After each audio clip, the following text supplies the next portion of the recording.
Ooh, peace and blessings, fam. It's been a long weekend for me, and I'm still in recovery. um, I actually was blessed to take an extra day today, um, because I have good people that I work with that we support each other when we need a break. But I was having this thought because I hung with my sisters and they always feed me. I always end up being fed, but I'm also being led. Like I have a greater sense of the season we're in, if you will. And one conversation that I had that kind of brought me back to some of the pieces I've been writing. And I know some of you all are aware of my pieces, and I know they may be a bit strong for you. My pen name is Sharifa Amin. That has deep meaning to me. I've always loved Sharifa because it comes from the language from which we get sheriff being upholder of the law, but Sharifa is really the female upholder of the law. She is the law, right?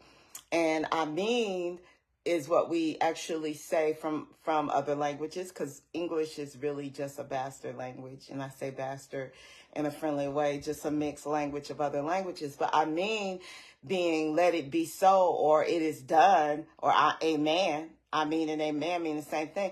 So Sharifa, Amin being my pen name and my spiritual name, basically is my claim to the fact that I know that the original woman, being the black woman, has to reclaim her claim to fame. We are the law, and so it is.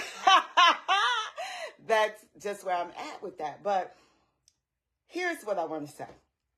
One thing I notice about us, based on our history here, Black Americans, foundational Black Americans in particular, based on our ancestors having experienced slavery and whatever, all the mental conditioning, all the terroristic acts, all of that has made Black women in particular have a lot of strongholds, a lot of hurt, not only from a society who basically stole all of our rights as sacred beings, but also stole our identity as who we are.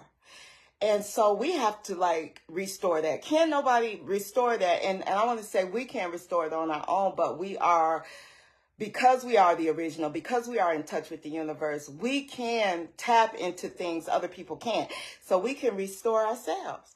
And that's been something that I find that I'm doing. There are tools out here that help us, right? But I'm restoring myself through the help of the divine essence that I am, right? Through that magical melanin that flows through me, right? I'm able to tap into my pineal gland. I'm able to tap into deeper aspects than a lot of other people because I'm the original. And that's just the truth. But here's what I want to say. I'm going to get to the point because I know I take a long time to get to the point. A lot of us as foundational Black women, and Black men know this, I'm just going to say it because it's the season of truth, like Cat Williams said.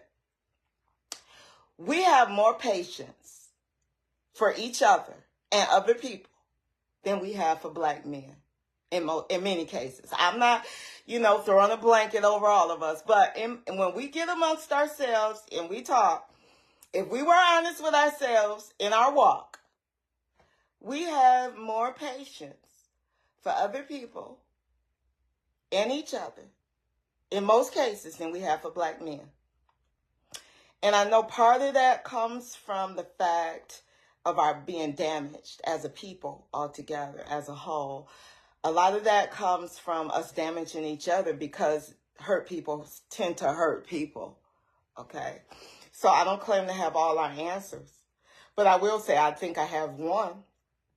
And this came out of a piece that I've been formulating. And I'm just going to read the one line out of that piece. That one line says, every time you close your eyes to pray, I'm going to add to pray in there because that's what I'm talking about. They got you picturing a white man as Christ.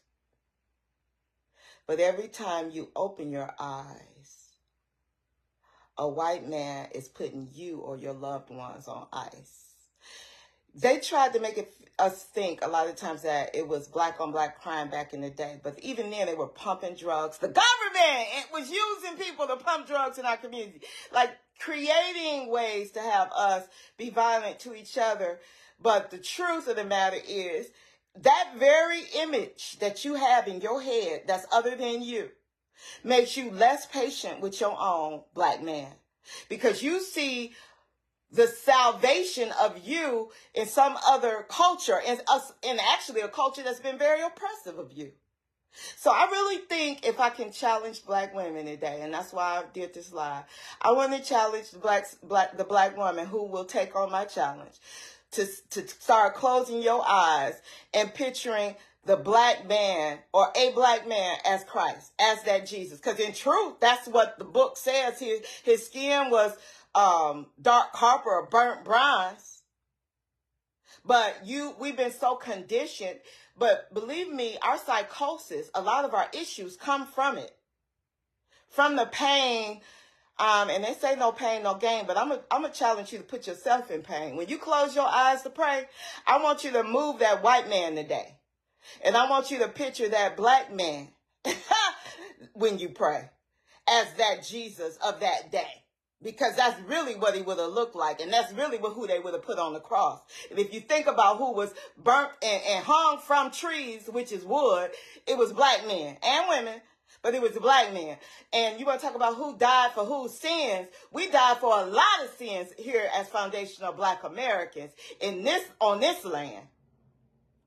So anybody that's got a problem with that can go and come again as far as I'm concerned.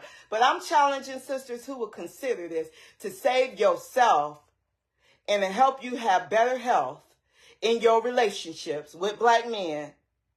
To when you close your eyes to pray today, throw out that training and that conditioning of that other way, because the book really don't even make it okay that to make him look white. The book itself tells you he was dark or black. Picture that black man, and I bet you your patience will increase for the black men you deal with every day. I bet you'll find a way to listen to what he got to say. I bet you our situation will start to feel more and more okay. And I'm done with it. And I know I got rhymes in me because that's just where I'm at. That's my season. I'm writing. I'm an artist. And I'm in that mode. But I just wanted to drop that because that's where I'm at. And I love you all. Peace and love. Have a great rest of the day.